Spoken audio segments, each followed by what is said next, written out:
Understanding refueling, more than just gas.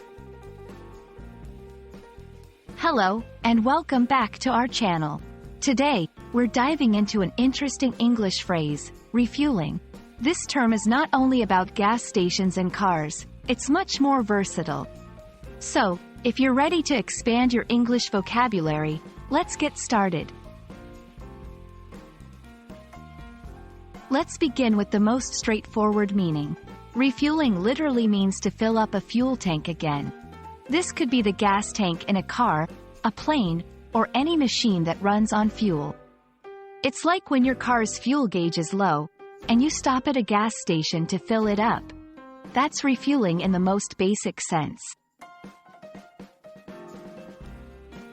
Now, let's explore how refueling is used in everyday English.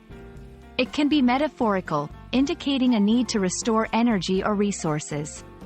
For instance, after a long day at work, someone might say, "I need to refuel," implying they need to eat, rest, or do something energizing. It's not just about cars. It's about recharging ourselves or our devices too. In a more figurative sense, refueling can represent renewing motivation or enthusiasm.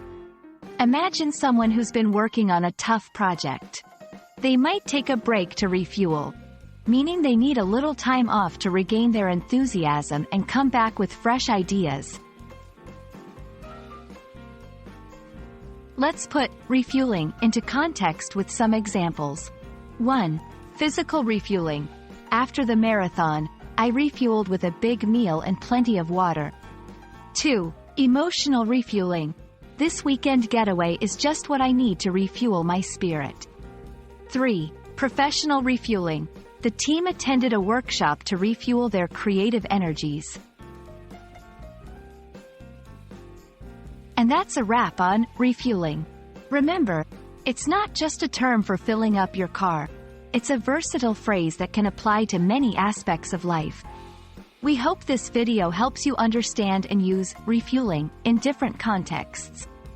If you found this helpful, don't forget to like, share, and subscribe for more. Keep learning, and see you in the next video.